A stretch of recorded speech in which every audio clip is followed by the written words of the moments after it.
Tere kuulaja, tere Reelika. Tere Ivar ja tere kuulaja ka minu poolt. 167 episood on meil siis nüüd käsil ja sellise teema võtaks täna üles, mida ma isegi ei oska pealkirjastada väga hästi, sest seda saab pealkirjastada tulemuslikkus versus inimese kesksus. Aga see on kuidagi nii lihtne, sest et ilmselgelt on tööl võiks inimese keskne olla ja tulemuse keskne ka, on ju. Ehk et seal ei ole nagu väga midagi rääkida, aga samas kui igapäevaorganisatsioonidega töötada või juhtidega töötada, siis see dilemma justkui ühes või teises sõnastuses tuleb kogu aeg üles, et kas me siis peaksime sellest efektiivsust, tulemusfookust, eesmärgistatust taga ajama, mille nimel inimene justkui peaks siis kohanduma selle järgi, või me peaksime tulemuslikkuse, efektiivsuse ja eesmärgistamise nagu võtma inimese järgi kohandumise kuidagi Printsiibist. fookusesse.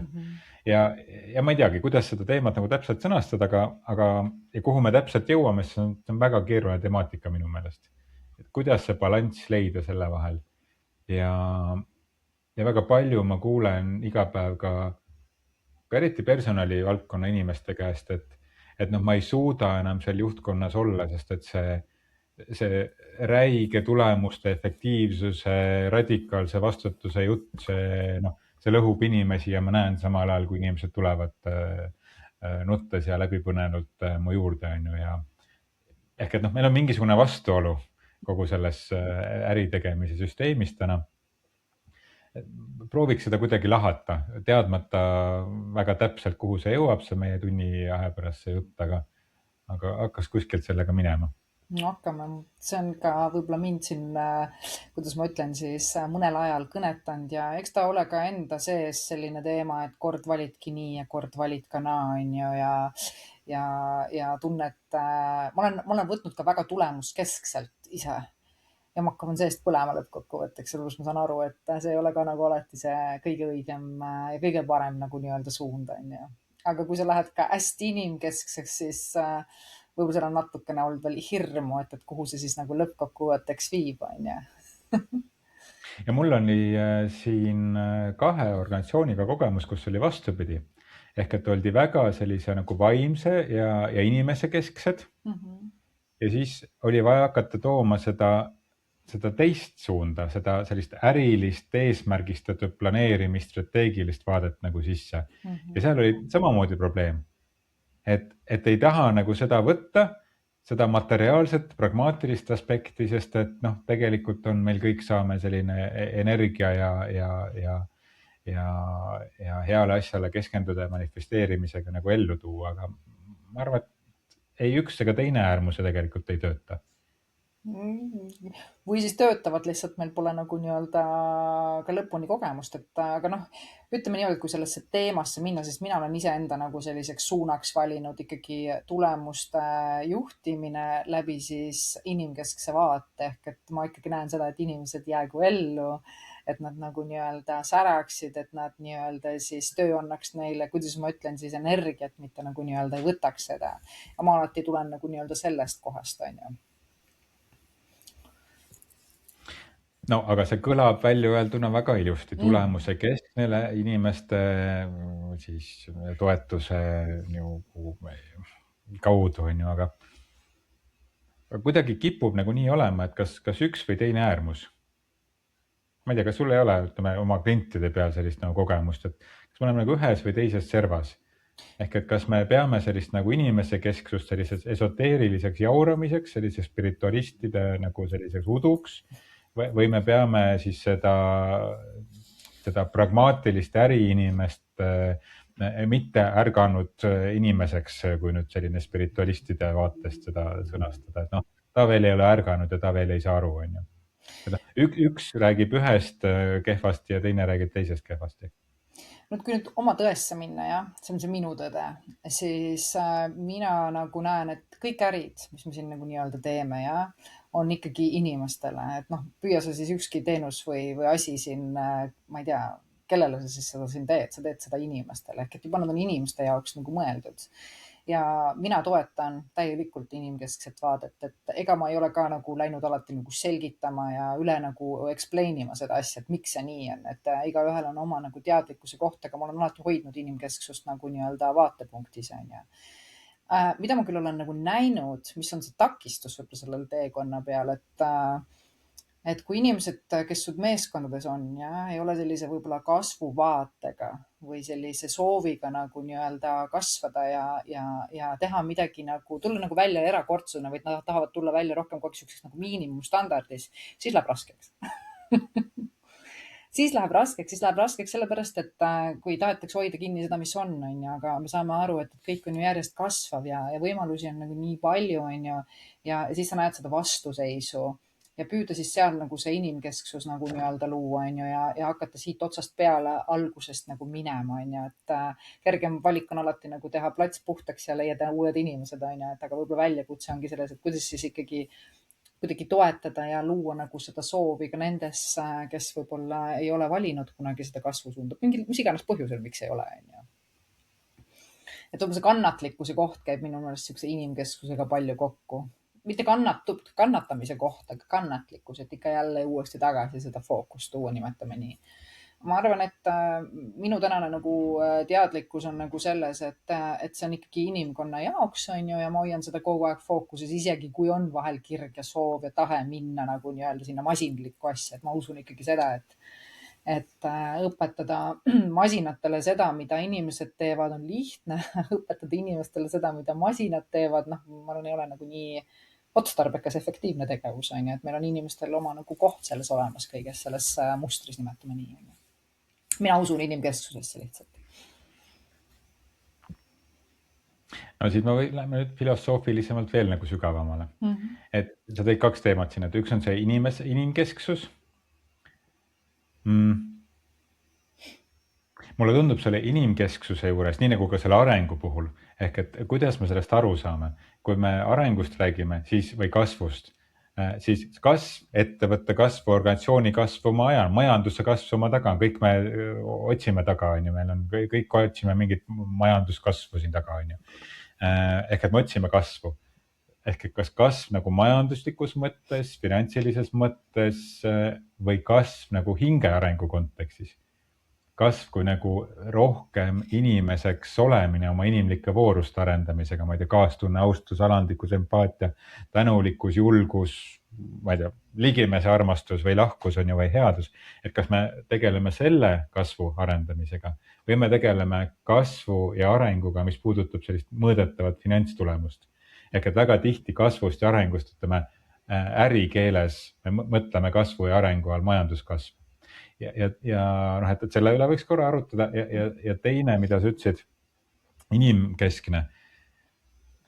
Mulle kohati tundub, et sellest inimkesksusest me oleme võtnud nagu inimese välja ümbritsevast keskkonnast. Ja inimkeskus on justkui nagu, et kesksel kohal on inimene, aga ei ole inimene kesksel kohal. Inimene on täpselt sama väheoluline, täpselt sama palju oluline, kõik muu meie ümber. Ehk et inimkesksus kuidagi asetab inimese minu jaoks nagu kõrgemale kohale kõigest muust. Ja see omakorda viib ka selle asja jälle balansist välja. Jah, sul on õigus, sõltub, kuidas me seda inimkesksust vaatame, on ju, et see on jällegi nagu nii-öelda selline taju ja võib-olla tähenduse nagu koht, et mida see inimkesksus siin nagu tähendab. Aga hakkame minema, sa tõid selle esimese teema nagu nii-öelda lauale. Et kasv ja areng on ju. Kasv ja areng, et noh, minu selge, selles mõttes sa võid siis tuua selle oma poole on nagu see, et ma näen seda põhjust-tagajärg nagu kohta vaata, on ju, et ma usun ikkagi, et meie vaimne kasv ja inimeseks olemise nagu nii-öelda kasv toob jõukuse rahaliselt ja nii edasi, on ju, et see on minu nägemus. Ta toob sellise õnneliku raha, me nimetame nii, või õnnistatud raha, on ju, mis teeb tegelikult ka nagu õnnelikuks kõiki neid inimesi ümberringi ja neid kliente ja kõiki nii edasi, et ma hoian seda aspekti rohkem nagu nii-öelda fookuses. Ma ei mõtle, et vale oleks võib-olla selline Tesla-laadne nii-öelda siis võib-olla ärisuund. See las ta olla, kõik olla siin maailmas, aga mina ise eelistan lihtsalt võib-olla seda vaadet.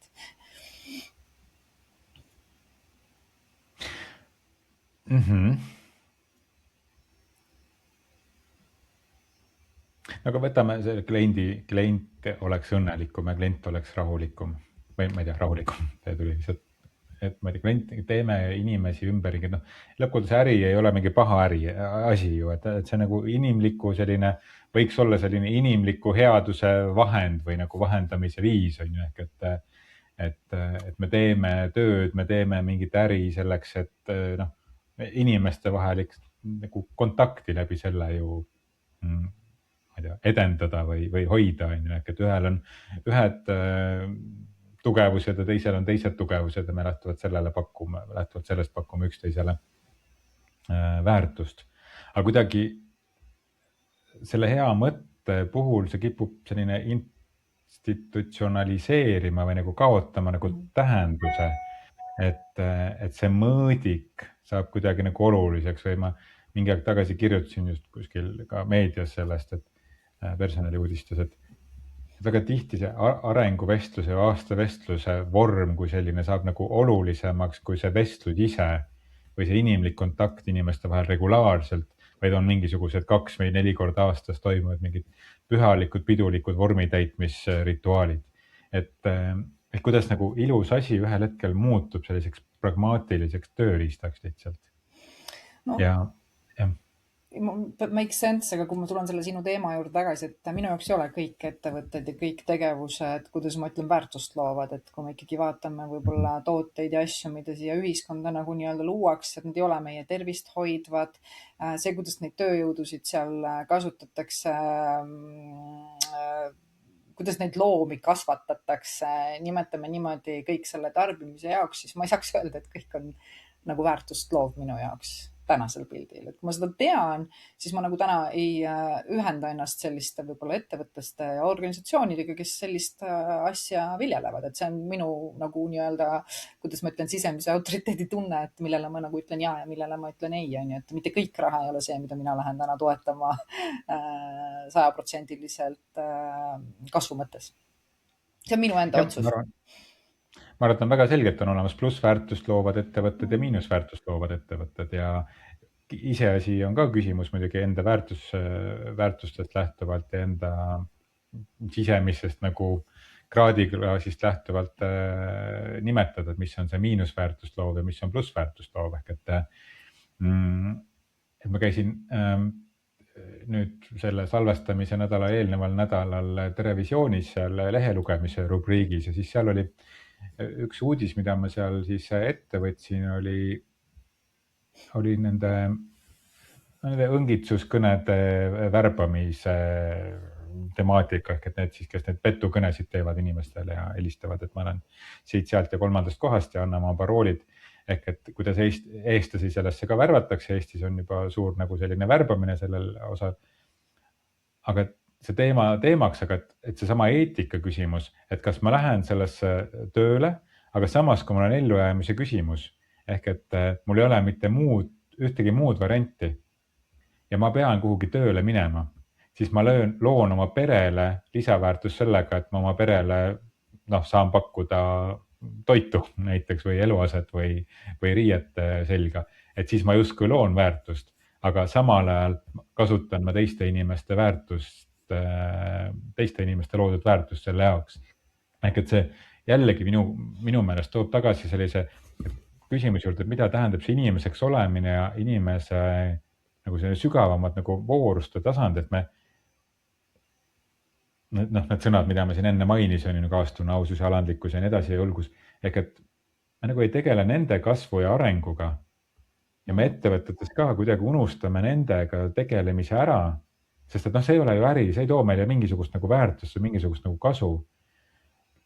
Sest et me kardame ka kaotada neid tegevusi, mida me täna teeme ja selle hirmu pealt kaotades selle sissetulekut, me pigem lubame endale ebaeetiliselt käituda.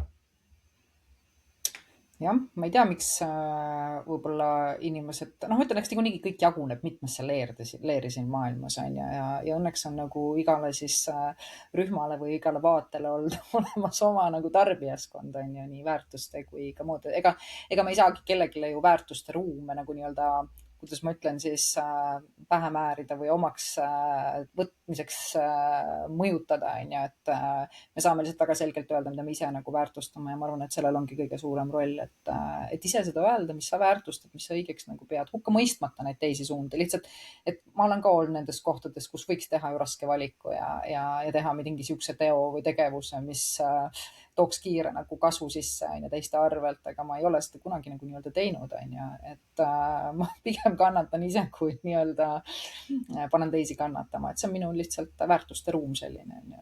Et elu on ikkagi ka toonud ka siis teised võimalused, kui sa ei lähe ahvatlustega kaasa. Lihtsalt ma ei tea, kas me seda siin ühiskonnas üldsegi nagu ära lahendame niipea. Lihtsalt igaüks saab valida, millega sa kaasa lähed, mõtlemata, et see on õige või vale, on ju, et aga sa valid ja iga valik mõjutab tegelikult sinu ju enda nii-öelda kogemusi, on ju.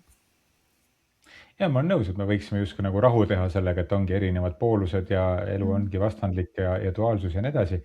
Aga ma kuidagi idealistlikult ikkagi tahaks mõelda, et jah, me võime lüüa käega, et kas meil on võimalik ühiskonnas nagu parandada midagi, aga või noh, kas käega lüüa või öelda, et meie käed on liiga lühikesed, aga ma arvan, et meil on igaühel võimalik nagu teha midagi ja ma arvan, et igal juhil on ka nagu kohustus, sest et jah, me ei saa muuta teise inimese nagu mõttemaailma või väärtusruumi või vooruste arengut, on ju, aga me saame luua keskkonna, kus me ei luba tekkida asjadel, mis läheb selliste sügavate inimlike väärtustega vastuollu ja see ei ole alla mingi religiooni mingid piirangud, on ju, vaid nagu sellised väga sügavad inimeseks olemise, inimkonnaks olemise küsimused. Et ma sealsamas televisioonis ka nagu tõstatasin selle küsimuse, saatejuht ka nagu küsis vist kuidagi vastu, et aga kui nagu päriselt ongi küsimus igapäevases ellujäämises, et mis nagu väärtused ma siis nagu arendan või, aga võib-olla me nii paljud inimesed ongi sellises igapäevases ellujäämise režiimil, sest et me kuidagi ka meie koolisüsteem, see klassikaline koolisüsteem on üles ehitatud tootmistöötajate tootmiseks. Et jah, täna me muudame, oleme hädas sellega, et meil on vaja väga palju muuta, on ju, aga me oleme mingisugused 100 aastat läinud nagu tootmistöötajate tootmise nagu kaudu. Ja kui me nagu perekonnas nagu väärtustame mingisugust nagu eetilisi käitumisi, mingisugused nagu sügavamaid, nagu ilusamad, nagu heatahtlikkust, on ju. Et siis kui me sinna nagu korporatiivkirikusse sisse astume sellesse klaasist ja uhkete läikivate seintega nagu ruumi, et siis kuidagi see kaotab nagu mingi tähenduse. Jah, ma olen sulle ka nagu nõus, et ta kipub, jah, need kiputatakse ära unustama või teisejärguliseks nii-öelda siis panema ja tulevad maskid ette ja Ja, aga see ongi see minu küsimus, kust nad nagu tekivad, see mask ongi see selline ekstreemne tulemustele fokusseeritud, selline sõjamentaliteedi kaudu nagu tulemustele võitmisele ja vallutamisele orienteeritud. See, mida me näeme täna nagu suures poliitikas toimus, on see, mis toimub igas ettevõttes, kas igas, aga nagu väga paljudes ettevõtetes võita, vallutada ja alistada konkurentsi ja teha enda omadele nagu asjad nagu heaks. Et see minu süda valutab selle pärast, et me tegelikult, et me juhtidena ka nagu lubame võib-olla mõnikord nagu toimuda sellistel asjadel, et me nagu ka aktsepteerime keskpärast inimlikkust või?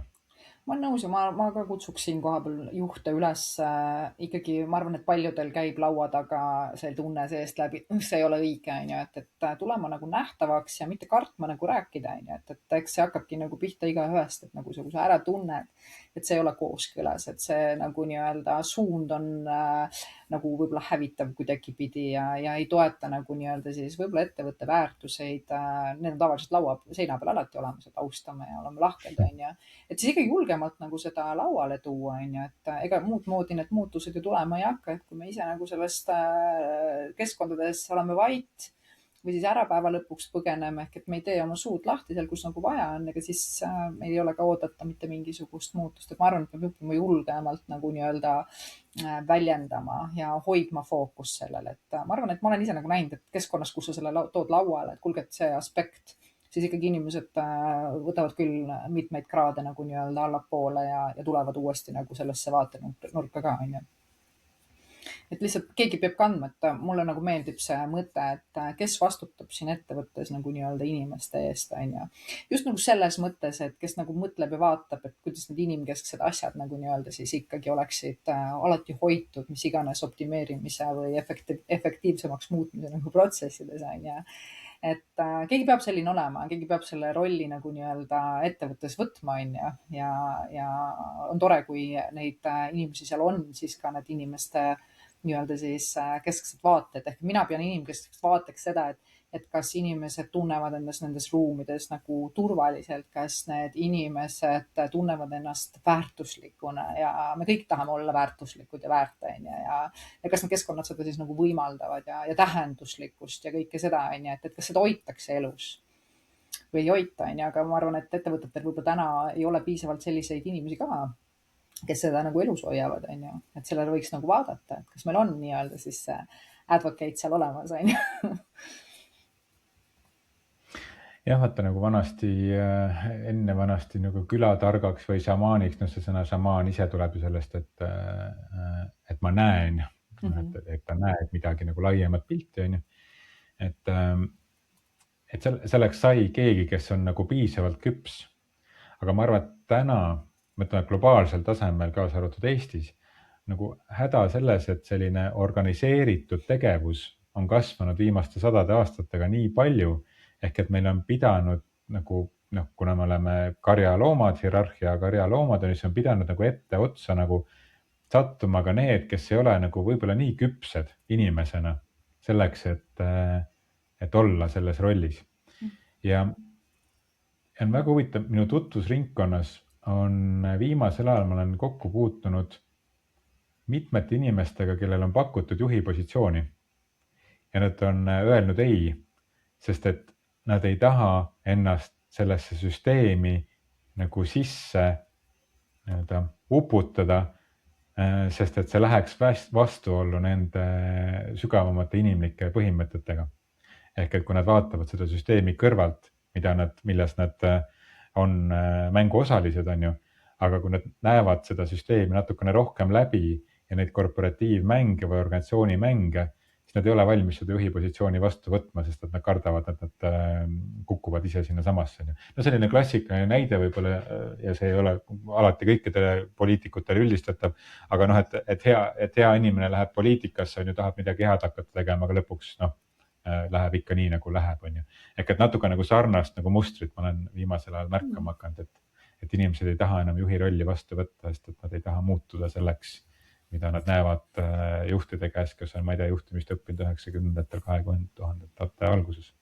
Ja ütleme nii, et mina olen tänaseks nagu selle koha endas ka ju läbi käinud, et see sisemine autoriteet ja mitmed oskused, nimetame suhtlus, võib-olla siis vastuväidete nagu konfrontimine, mitte et sa lähed nagu kaklusesse ja see kohalolu ja see teadlikkus on ju, et need, ma arvan, et kui sa nendest nagu nii-öelda siis ikkagi skillside mõttes nagu nii-öelda ka arendad ja sinna igapäevaselt nagu keskkonda tood, siis päeva lõpuks sa ei lähe enam nende teemadega kaasa ja sa lood ise ruumi, mis joondub nagu sinu nagu vaadete järgi, et see on nagu põnev tee olnud, et mul on ka nagu hea meel, kui juhid ei anna alla, vaid tegelikult pigem nagu kasvavad, et toome ka näited kas või ka ettevõttes, kui püütakse uusi tasandeid, kas või ma ei tea, müügis või kus iganes nagu teha, et iga mingil hetkel nagu jällegi tuleb ju müügikonsultantidel või siis müügiesindajatel oma oskuseid ka nii-öelda siis lihvida ja neid praktikasse nagu nii-öelda tuua, on ju.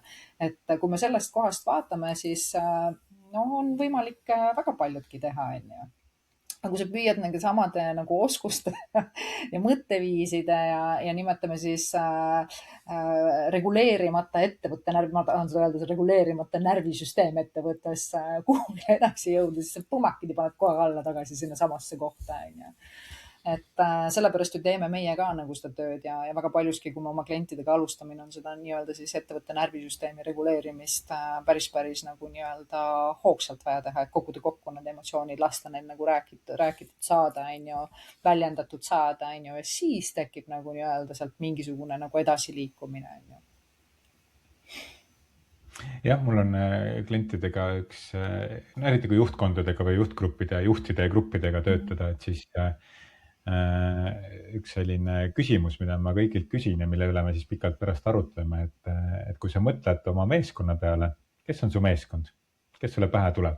No 80% juhtudes isegi rohkem tuleb pähe see meeskond, kes siis nagu struktuuri mõttes on nendest nagu allpool on ju, kes siis noh, ma ei tea, kelle puhkuseavaldusi ja palka nad kinnitavad ja keda nad tööle võtavad ja kelle lepingutega nad tegelevad.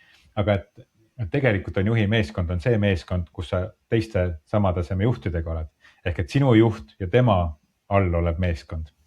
Mis iganes see maatriksis siis võib tähendada nagu siis, ma ei tea, kohapealset sellist juhtgruppi on ju, või siis nagu globaalset.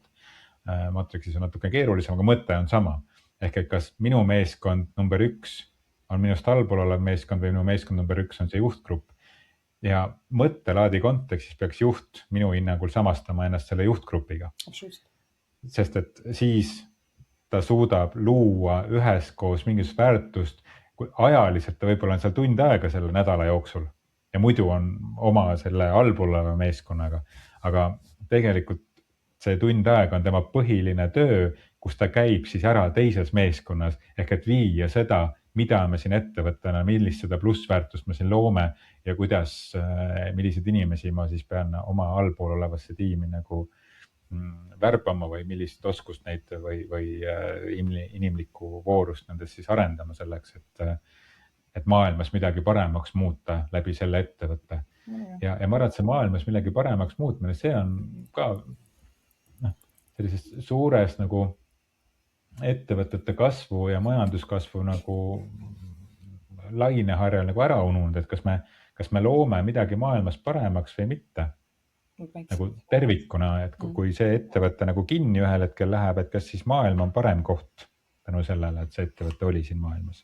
Ma arvan, et mina soovitaks ka seda kohta ettevõtetel rohkem võtta, et mis on see nagu nii-öelda siis maailma mõju suuremas perspektiivis on ju, et kui ettevõtted, kes mõtlevad ainult oma nii-öelda siis, kuidas ma ütlen, osanike nii-öelda rahakottidele ja siis isikliku rikkuse tõstmisele, ta läheb lõpuks kitsaks. Kui sa võtad sinna maailma mõõtme juurde, siis ma arvan, et need ettevõtted hakkavad palju säravamalt ka nagu päeva lõpuks nagu nii-öelda tegutsema. Et see on üks ilus asi, mida sa siia laua peale nagu tõid, et kindlalt soovitan juurde võtta mingi valdkonna, mingi teema, kus kohas siis teha natukene heategevust.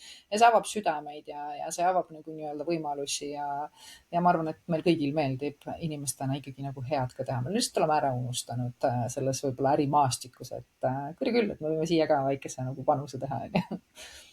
Võtta teadlikult. Ma arvan, et see heategevuse sõna, mis sa ütlesid, et me mõtleme heategevuse all tihti seda, et sa lähed teed tasuta või annetad loomade varjupaigale või lähed värvid vanade kodus seinad ära, aga et heategevus nagu selles kontekstis, aga iga ettevõtmine peaks olema hea tegevus ja mitte hea tegevus sellepärast, et sa ei küsi tasu selle eest, sest energia peab ka nagu energiavahetus peab toimuma, on ju, aga et sa teed head ka oma selle tegevusega, mida sa teed.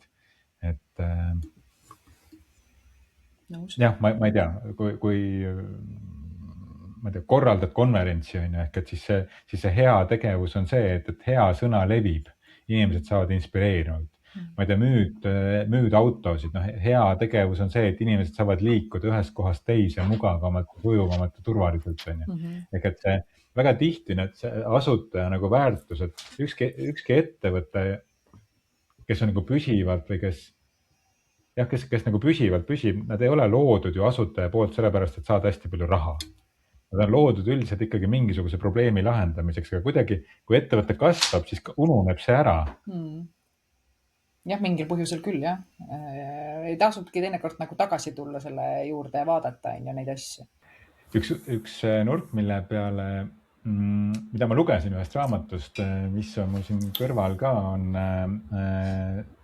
Jose Stevens Power Path ehk on siis väetee, mitte siis võimutee, aga väetee on seda eesti keeles siis mõistlik tõlkides, pigem on väest juttu, sisemisest väest kui võimust. Ja siin väga paljud asjad on need, millest me oleme siin rääkinud viimased 166 episoodi, aga ta toob välja ühe hästi hea pointi kogu selle raamatus, kus siis räägib šamanismi ja ärikultuuri nagu ühendamisest ja kuidas šamanismist võiks tuua siis rohkem ärikultuuri põhimõtteid. Ja ta toob välja, et igas organisatsioonis on 3 tüüpi, ehk on peainimesed, südameinimesed ja kõhutunde inimesed. Ja meie selle jutu järgi, mina ilmselgelt defineerin ennast kui südameinimest rohkem kallakuga ja natukene ka siis seda pead ja võib-olla natukene ka kõhutunnet, aga et kõigil on nagu kõike, aga et mingisugune kalduvus on. Ja siis, kui kõik nüüd need 3 satuvad nagu kokku, kellel on väga tugevad kaldused, ehk et ilmselgelt peainimese jaoks selline südameinimene on selline et ei saa üldse aru, mis meil siin äris on ikkagi vaja äri teha, mis see siin nagu mingi tunned ja mõtted ja või mõtted, tunded ja emotsioonid, et mis sul sellega teha on. Kõhutunde inimese jaoks peainimene on täitsa nagu üleanalüüsiv ja kõik asju ette planeerima, tohutu rigiidne on ju. Et kõik need 3 nagu omavahel niimoodi kokku pannes peavad austama seda üksteise käekirja. Ja ma arvan, et see on ka natukene, mis selles temaatikas, et kas inimese kesksus või tulemuse kesksus ka omavahel niimoodi kokku jookseb, et see peainimesed ja südameinimesed, kes ühel peab ühtemoodi ja teisel teistmoodi, aga et see, mida sa ka enne välja tõid, et me väärtustame seda, et meil ongi need erinevad vaatenurgad ja me ei pea enda vaatenurka täielikku tõena võtma või seda pähe määrima nii-öelda teistele. Aga me ei peaks minu meelest ka hoidma nagu tagasi seda, sest et läbi selle me saame inspireerida. Peainimesed saavad inspireerida südameinimesi, südameinimesed peainimesi ja kõhutunde inimesed üksteist või teisi on ju. Et me rikastume sellest. Aga selle eelduseks jällegi, ma tulen tagasi nende vooruste juurde, on selline hea tahtlikkus ja hea pilguga vaatamine ka endast teistsuguseid inimesi ja mis on tema käitumise motiivi taga või see ka kannatlikkus või lahkus selles osas samal ajal, kui seal endal on sisemine selgus, et mis on see minu vaade ja enamik nagu konfliktid tulevadki sellest, et me lihtsalt võitleme selle nimel, et oma vaade jääks ju kehtima, aga tegelikult ei ole mingit ühte või õiget vaadet, et kogu juhtimine, kõik meie need vaated on niikuinii üks suur väljamõeldis ja illusioon. Ja mis on ka nagu, ma olen enda ellu nagu võtnud juurde, et see õige või see õigluse nagu nii-öelda siis, kuidas ma ütlen, nagu majja toomine, mis väga sageli suhetes ka on ja, et kellel see õigus nüüd päeva lõpuks on, et kui selle asemel teha uus valik, mis on siis nagu, ma ei tea, armastus või on see rõõm või on see nagu nii-öelda tõesti head suhted, siis mina võiks öelda, et tegelikult need vaidlused, kellel on õigus nagu kuidagi vaibuvad. Et see on ka nagu sihuke tore koht, et me oleme üldiselt õppinud ma arvan ja harjunud õigust taga ajama, et iga hinna eest võidelda, kellel õigus on ja igaüks seisab oma nagu nii-öelda siis õiguse eest ja tunneb endast nagu ohustatuna ja kaitstuna ja peab ennast kaitsma kogu aeg. Et need on kõik ühed samad nagu minu jaoks sellised programmid, millel sa nagu toimud, sest et sul on nagu ebakindel olla. Ja me tegelikult nagu näemegi seda ebakindlust ju ettevõtluses palju, mis ongi minu meelest ilusa juhtimise kõige tugevam asi on see, et sa mõtled sellele, et kuidas oma inimesed saaksid tugevamaks ja tugevamaks olenditeks on ju, või kes nagu teaksid täpselt, mis nende jaoks on nagu oluline, nad oskaksid ja neil oleks ruumi oma nagu vajadusi kuidagi nagu välja tuua ja teha kokkuleppeid ja kõik see, et alguses on see kõik raske ja võõras, aga mida enam me seda ju vaikselt praktiseerime, seda loomulikumaks saab see uus viis kohale ilmuda ja teha siis seda tulemuslikkust. Et selle tulemuslikkusega seoses on ka muidugi nagu huvitav see, nagu meil on kõigil mingisugused baasvajadused, nimetame nii, et kellel võim, kellel nagu nimetame siis võib-olla raha on ju, mis iganes selle nagu nii-öelda olemus on ju, kellel nagu nii-öelda allata kogu turg ära on ju. Et eks siin tuleb ka nagu nii-öelda aru saada, et mida mina nagu näen, et miks paljudes kohtades võib-olla on niisugused nagu errorid, see põhisoov on nagu ka vaata ebaselge ja jällegi mitte ükski soov ega omada palju raha ei ole vale soov, ega ta ei ole midagi, mis on nagu nii-öelda ebaõige. Võim, vägi ei ole ka ja mõju ei ole ka kuidagi valed asjad, on ju, et lihtsalt see küsimus on, mis on selle tähendus seal taga ja milliseid käitumisi me nagu siis kogu aeg nagu nii-öelda teeme ja kuhu nad meid nagu viivad, et kas sinna kannatuse teele või siis ikkagi nagu nii-öelda heaolu teele. Et meil on igas hetkes ju see valik, on ju. Ja see teadlikkus selles ongi see, et me oleme ju õppinud, me oleme näinud, mis meid kannatama paneb, me näeme, mis lõhub ja me näeme neid käitumisi ja tegevusi, mis tegelikult siis võimestavad, loovad head mõju, on ju, ja me saame seda igal hetkel vaid valida. Aga selleks, nagu sa ütlesidki, et tuleb ikkagi enda sees üsna nagu teadlik olla, et sa saaksid üldse seda valikut teha, et ei lähe automaat käitumise peale, kui see su tavapärane on minna ja nagu nii-öelda võtta ja koht kätte näidata ja kaitsta ja võidelda ja nagu nii-öelda siis konkureerida ja teisi kritiseerida, et lootes, et sul siis kuidagi asjad paremaks läheb, no ei lähe. Noh, kannatus tulebki kriitikast ja võrdlusest, on ju, see on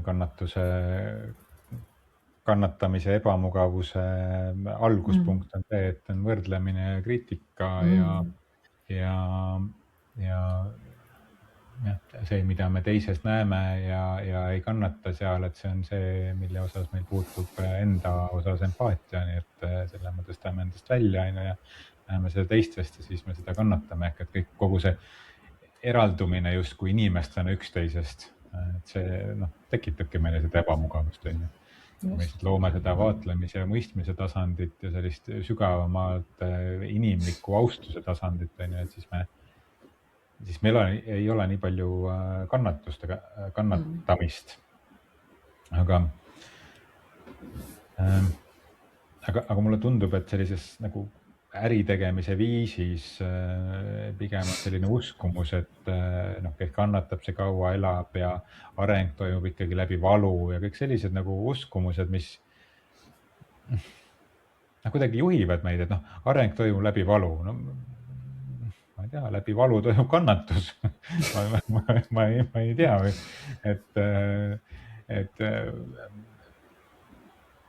et selleks, et areneda, et konkurents on vajalik selleks, et areneda. Areneda võib ka sellest, et sul on väga igav diivani peal lesida ja sa lihtsalt tahad minna midagi tegema. Kõik ei pea ainult läbi nagu kannatuse, konkurentsi ja pingutuse nagu käima, ehk et see on midagi meile kuskil nagu sisse jäänud, et me saame tegelikult areneda läbi selle, kui me täiesti neutraalselt võtame asju vastu nii, nagu nad on, me vaatleme, nagu nad on, vaatleme mingeid teisi inimesi, milles nad on tugevad või head ja kuidas mina saan seda, räägin temaga, uurin temaga, kuidas mina saan seda endas arendada, on ju.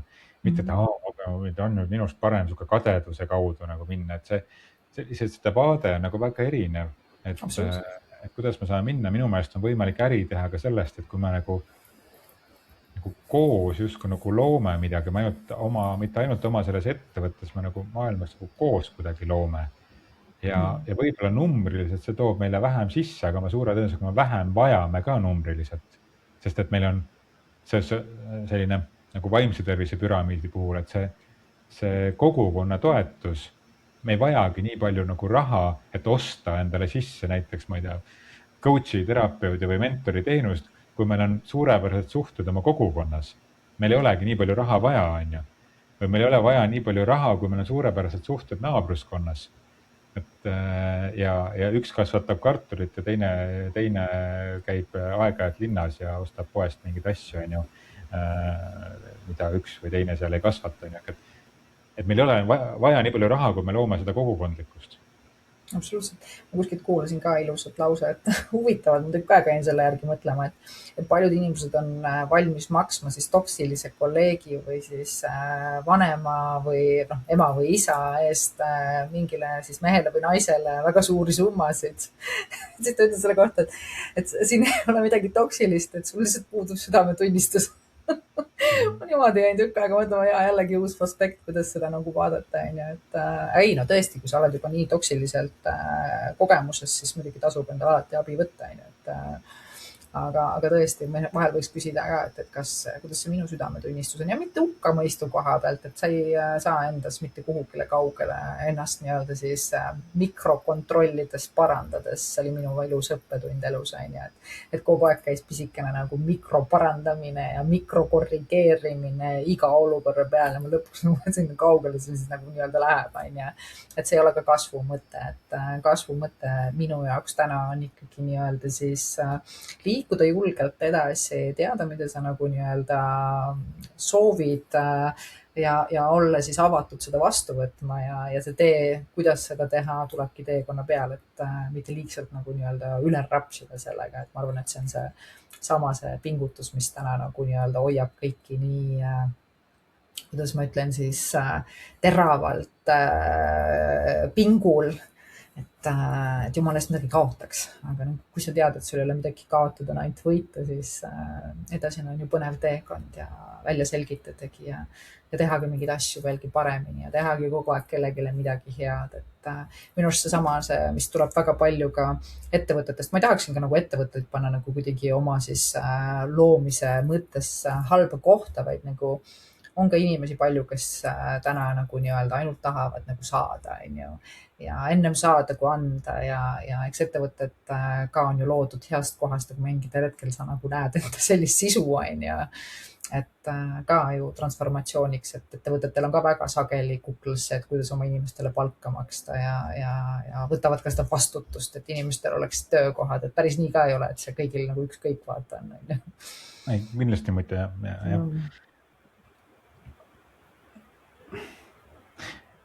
Jah, kindlasti mitte. Ma mõtlen selle peale, et jah, et ettevõtjana mul on nagu justkui ülesanne vaata inimestele nagu palka maksta. Ja seda oodatakse, eeldataksegi ju. Seda oodatakse, eeldatakse äriseadustiku esimene lause ja nii edasi on ju, ehk et sa peadki nagu ellu jääma ja tagama ettevõtte jätkusuutlikkuse. Ja riigile maksud ka, Ivar, ära seda ka unusta. Jah, no mis see riik on ka seesama see reaalne kollektiivne osa, millest me ka justkui paneme ta kuhugi eraldi, on ju, et nagu ettevõte on eraldi ja riik on eraldi ja kõik on justkui nagu nii eraldi, on ju, siis me oleme üllatunud, et meil on nii ebamugav olla, on ju, et kui me eraldame, siis tekibki ebamugavus ja kannatus. Aga see justkui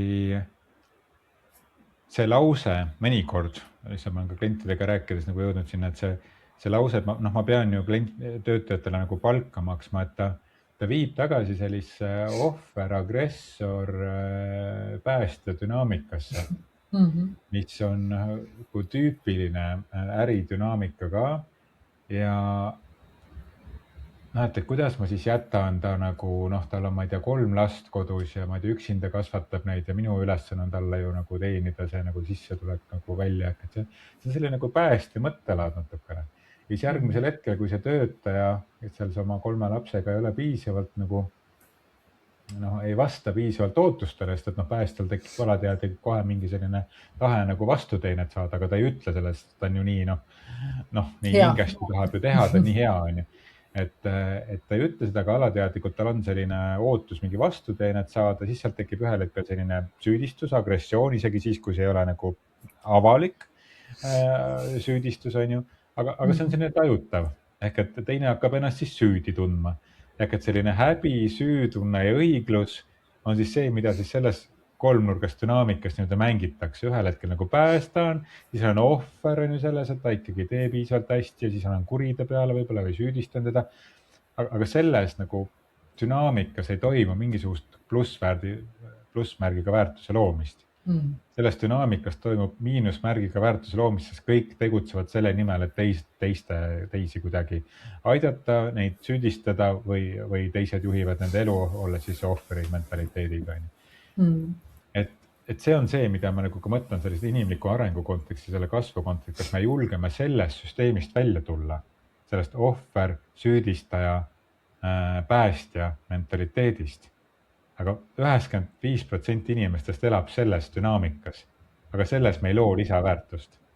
Me loome lisaväärtust selles, kui me liigume vaatleja tasandile, kus me suudame luua koos teistega strateegia, et saavutada ühiselt midagi, mida ei oleks üksi suutnud saavutada. See on plussväärtuse loomine. Ma saan kokku inimestega, kes aitavad minu unistusi ellu viia ja mina aitan nende omasid viia. Ja mitte sellepärast, et keegi kaotab ja meie võidame, vaid me kõik nagu kuidagi võidame. Ja see on hoopis teine mentaliteet ja see on hoopis teine dünaamika. Ehk et see ohver peab puutuma justkui nagu võitjaks, läbi oma haavatavuse, juba kangelaslikkuse. See päästja peab muutuma nagu vaatlejaks, see agressor või süüdistaja, kellel on ainult oma arvamus, mis on õige arvamus, tema peab muutuma nagu sellisest läbi sellise filosoofilise lähenemise selliseks, kes suudab luua ka mingit sellist nagu strateegiat või nagu lähenemist, et kuidas me saame koos nagu teha midagi, mida me üksi ei saaks. Ja see on, ma arvan, see, mida ma nagu räägin selle all, et see esimene dünaamika, selline ohver, agressor, päästja, see on selline tüüpiline äritegemise dünaamika, mis ei loo lisaväärtust. Just, ja eks me siis koolitajate, coach'ide ja nii edasi siis kasvupartneritena tegelikult ju ka nendes dünaamikates väga sageli nii-öelda siis kokku puutume ja eks see teadvus selles kohas, et ma ei ole ohver või ma ei ole nagu päästja või ma ei ole nagu agressor, see teadvuse avardumine on, see on niisugune nagu omaette tee, et ega sa võid isegi teadvustada ära kuskil nii sügavates juurtes, sa näed, et sa pead nagu väga hakkama ikkagi jälgima oma nagu käitumisi, sa pead ikkagi nagu nii-öelda valima teadlikult uut tegemist, et seal, kus ma nägin ennast ohvrina, ma võtan täis vastutuse, et ise olen loonud selle, aga paljud tahavad võtta seda vastutust, et ma olen kõik ise enda elus endale loonud, ei taheta väga, et eks see ongi selline tee vist, millest sa ütlesid eelmine kord ka, et 100 000 aastat, et siis seal saame aru, et kõik on loojad, ise on loodud ja loome endale meelepärasemaid siis nagu kogemusi, aga jah, et eks me sellega puutume nagu igapäevast kokku, aga ütleme nii, et ega siin see muutubki pisikeste sammukeste kaupa, et iga kord tuua seda sellist teadlikkust natukene nagu juurde grammikenegi. Jah, ja minu meelest siin on juhtide vastutus väga suur. Ja nagu me siin ühes episoodis ka rääkisime, et ka juhtimiskoolitajate, konsultantide ja nii edasi vastutus on selles väga suur, sest et millist maailma me loome üheskoos ja juhid on need, kes mõjutavad seda, et millist maailma me loome või kuhu poole me teele läheme, et nagu öeldud, inimene on karjaloom ja karjal on juht ja kari läheb selle juhi järgi ja kui juht läheb rappa, siis läheb kogu see kari rappa, kui juht julgeb minna edasi uutele jahimaadele nii-öelda, et siis helgemale aasale, et siis tuleb ka kari sinna järgi, et see sõltub sellest, et milline on see sama juhi enda nagu võimekus või ka alandlikkus selles osas, et ma ei ole kõikvõimas, et loodusel on ka mingisugune sõnaõigus või mingisugusel suuremal jõul on ka alati sõnaõigus, mida me lihtsalt oma tegutsemise ja kontrollitahtega üritame endale mingit pettekujutelma ja illusiooni luua, et meil on midagi kontrolli all siin, et see kuidagi nõuab sellist üldist mõistmist sellest, et on olemas midagi suuremat kui võib-olla inimlik tasand ja sellepärast mulle see inimese kesksuse sõna kuidagi väga, ma ei saa öelda, et ei istu, aga kuidagi see tekitab mulle alati mingisugust reaktsiooni, sest see kuidagi paneb inimese nagu esimesele kohale. Jah, sa tajud seda nii ja make sense, et sul ongi seal ka oma selline tõde seal taga kuskil ja midagi, mis tahab nagu nii-öelda sullegi siia selginema, aga ütleme nii, mina vaatan seda inimese kesksust sellest kohast, et ma ei arva mitte kunagi, et keegi kuidagi pidi oleks minust kehvem või halvem. Ja see on see totaalne või radikaalne nagu nii-öelda siis kuidagi austus inimese ja inimeseks kogemuse eest, et sellest, et ma ikkagi täna olen inimene ja maksimaalselt inimene on ja et selles kogemuses on kõiksugu ja iga inimese teadlikkus ongi täpselt seal, kus ta on. Ja ma arvan, et seesama, mis sa ennemgi tõid, see uudishimu oma nagu nii-öelda siis inimeste vastu, mitte nüüd nagu võtta ja projekteerida, vaid nagu päriselt uudishimu, et millal see inimese sünnipäev on või mis talle nagu meeldib, et kõik need asjad on, ma arvan, täna need asjad, mis meid ikkagi nagu elus edasi viivad. ja võib-olla mõista ka ära inimlikul tasandil. Me oleme lihtsalt ühiskonnas veel seal kohal, kus see kuuluvuse tunne on ellujäämine isegi väga paljudel inimestel. Et täna me ikkagi näeme, et kes tunnevad ikkagi täielikult isolatsiooni, üksinda olemist, nad ei kuulu kuhugile, siis teevad endaga tegelikult ju väga hirmsaid asju, on ju. Et ma arvan, et võib-olla lihtsalt teadvustada seda ja pakkuda seda kuuluvust rohkem ja väärtustada seda, et täna me oma ühiskonnas oleme lihtsalt seal kohas veel. See võimalik, et veel on sadu, võib-olla tuhandeid aastaid niimoodi, on ju, et me peame sellega elama ja looma inimesele siis selle võimaluse kuuluda kuhugile, on ju. Isegi neile, kes võib-olla meile seda ei ütle ja ei näita, on ju. Ja, kunagi töötas minu tiimis üks juht, kes tema tiimi kuidagi oli sattunud mitu sellist inimest, kellel ei olnud mitte ühtegi muud lähedast kui ainult kolleegid. Ja see oli kuidagi nii ilus, kuidas eks see oli ka võib-olla mingi tema oma lugu, et niimoodi tema juurde nagu tulid need, kellel tõesti ei olnudki mitte ühtegi muud nagu lähedast inimest, ühtegi sõpra, mitte midagi, ainult kolleegid. Ja see juht oli ainukene, kes oli siis nagu niisugune nagu, kellega ta päriselt sai rääkida asjadest. Ja ma arvan, et see oli hästi ilus, et need inimesed tundsid, et kuhugi kuuluvad, sest see kuhugi kuulumise vajadus on nii suur. Ja ma arvan, et see kuhugi kuulumise vajadus on ka tihti meie väga paljudes organisatsioonides olevate probleemide alus. Et inimesed tahavad kuuluda ja nad ei julge näiteks ka kahtluse alla seada mingeid asju või nad ei julge kuidagi normist erineda või nad hakkavad mingi sellist korporatiivetendust kaasa tegema. No eriti näeme seda näiteks mingid suured juhid nii-öelda tulevad külla kuhugi väiksemasse üksusesse. Siukene etendus käib selleks, et kuuluda. Ja see läheb vastuollu meie sisemise mingisuguse väärtusruumiga mõnikord. Et me kuidagi jätame iseennast kõrvale, me ei kuulu enam iseenda jaokski, vaid me üritame teiste sekka kuhugi kuuluda. Eks me kuulume iseenda jaoks ja iseenda juurde kõige rohkem. Kuigi sa tõid selle ilusa koha välja, et igaüks meist võiks tegelikult selle kindluse ja ühenduse endaga võttagi nagu sihiks number 1 ja tasapisi seda nagu harjutada, aga see ei tee vähem oluliseks seda, et me nagu loome ikkagi täna inimestele võimalusi kuuluda ja olla väärtustatud, anda neile siis tähendust, on ju, või toetada vähemalt seda vaadet, on ju, ja võib-olla teha üks otsus inimeste kasuks rohkem kui võib-olla mingi ühe väikese marginaali kasuks. Üks otsus, see ei ole nii palju. Juba oleme sammuke paremas kohas. Nii väikese sammu haaval me olemegi aina mõnusamas kohas. Mulle tegelikult tundub, et see on niisugune ilus koht, kus lõpetada. Ja Ivar, mul samad sõnad. Kuidagi praegu tundub, et praegu on see koht.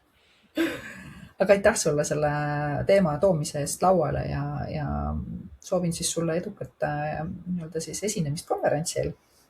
Jaa, minu konverentsi esinemine küll on juba peale seda, on juba ära olnud siis, kui episood välja tuleb, aga lähen siis rääkima HR Summitile sellest, et kuidas meie väsimus ei tule mitte üldse töökoormusest, vaid võib-olla hoopis sellest, et meil on ühendus vaimuga kadunud. Väga ilus point, ma olen jumala nõus vaimse väsimusega. Aga eks seda saab järgi kuulata ja vaadata, et sa kindlasti siis ju jagad oma nii-öelda siis sotsiaalmeedia vahendusel seda. Jagan ikka. Ja. Aitäh ja Aitäh. Järgmise korrani. Järgmise korrani. Ciao. Ciao.